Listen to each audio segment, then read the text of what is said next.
Alright guys, gals, and everything in between, the Monsterverse continues. We are really in a golden era for that kaiju action. Still waiting on Cloverfield 2.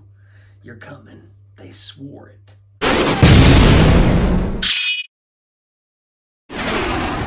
Alright guys, gals, and everything in between, I'm here today to review for you Godzilla X Kong, the New Empire. So Godzilla X Kong, the New Empire, is the next installment in the Monsterverse by Legendary. It has absolutely nothing to do with Godzilla Minus One. So for those of you who just see like monster movies here and there, no, they are not in the same series whatsoever. So Godzilla X, if you've seen Jay and Silent Bob reboot, you'll understand my reference with that. Godzilla X Kong, the New Empire, is after the events of Godzilla vs. Kong. And Kong has found a new threat deeper in the hollow earth. And Godzilla is just doing Godzilla things.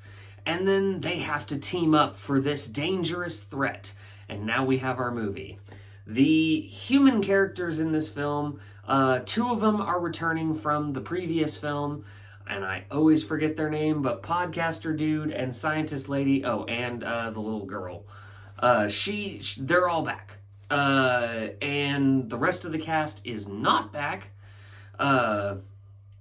And they're on their adventure. They're looking into the hollow earth because there's so much that they've not explored. They want to figure out what's in there and what secrets lie beneath, and then their adventure leads them down a rabbit hole of wackiness. And I can only describe it as wackiness because this movie is so far off the rails from where the Monsterverse started. This movie is interesting. That's the only way I'm going to put it. It's interesting. It's pretty to look at. The fight scenes are pretty cool.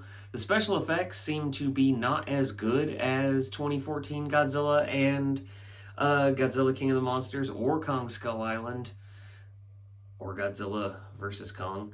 But the special effects are really spread out because it's a movie that there is not a lot of human plot that happens. It is pretty much all monster plot. And that's fine. It's kind of interesting to see a silent story in a way where Kong doesn't actually, like, you can't understand what he's saying, but you understand the emotions and all that, which also leads me to a problem. And I'm sure I'm going to piss somebody off by saying this. I don't think Kong's that interesting. I think Kong is kind of lame. I mean, it's cool watching them on screen together. Personally, I know there were rumors, and I'm sure the rumors were mostly true, that this was originally going to be Son of Kong as like a next Monsterverse entry. I could see that because most of the story is Kong's story, but I can see why they didn't do it because it would have been very uninteresting. The Scar King, Adam Wingard, the director, claimed this was like this big next level threat. And everyone kept saying, you don't need a big next level threat, just make a good villain.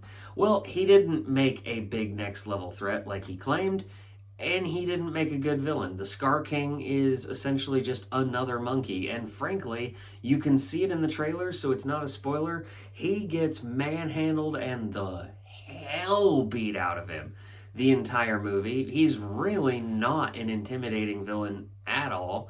And then there is a villain that everyone in the Godzilla community knows is there in the trailers because it was supposed to be a surprise or whatever, but it's not, is Shimu. Shimu is there. And that's where I say there's a lot of missed potential. There's one kaiju scene that's really, really cool in terms of like grandiose scale. Do not look at any like images or like little snippets that they've been releasing lately because there are spoilers towards it, but it's really cool to see that on screen again. And that was neat. Also, Godzilla is fun to watch just throw down. The action scenes are entertaining. It's just that the movie itself is not very interesting, and I think this is my problem that I vocalized before with the Monsterverse, which is where I said I love the serious tone Godzilla, and I know there's all sorts of different tones of Godzilla movies. That's kind of one of the reasons it's lasted for so long.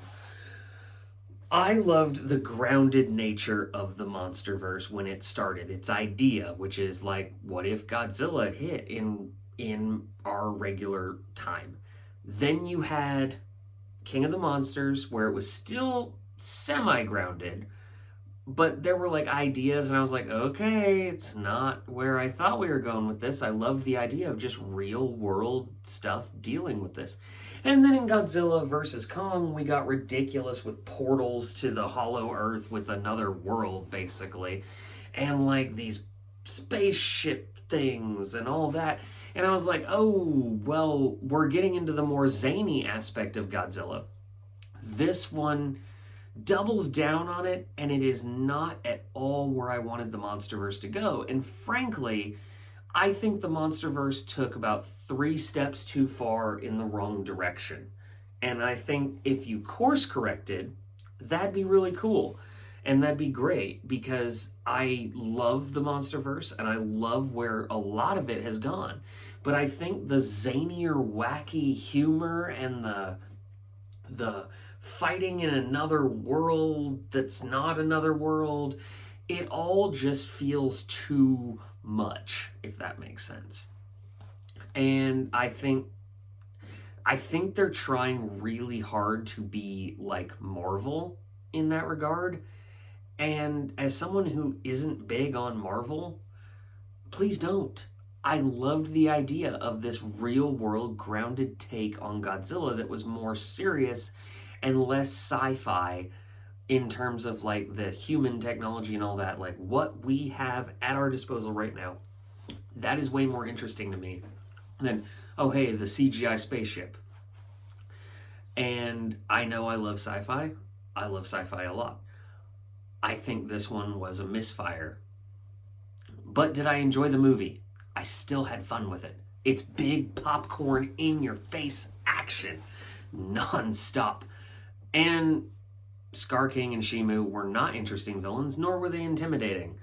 So that was fine, but watching the monsters throw down was still fun to watch. I was entertained. Everything else, though, it was, in my opinion, the weakest entry in the Monsterverse, other than maybe Kong Skull Island, but it's like, I don't know. It's pretty low on the list to me, and maybe my opinion was soured because I loved Godzilla Minus One. That movie is perfection. But I think this was the wrong go. I've heard director Adam Wingard wants to do like a trilogy. Let somebody else take over, or make him step back for a little while and then come back to finish this trilogy that's not really a trilogy. But I lost a lot of interest in the Monsterverse side of it because I just don't like the direction it's going. And I want less of the weird, zany sci-fi and more of the grounded, dark, serious tone that they started with. And I wish they'd bring that back. But I still had fun watching it in the theaters, and I would recommend anyone who wants to watch a big screen action extravaganza to watch it. So I will say that this is a fun movie at a discount viewing. Alright guys, gals, and everything in between, did you like it more than I did? Let me know. Don't forget to like and subscribe. I got plenty more videos coming to you. Love you guys.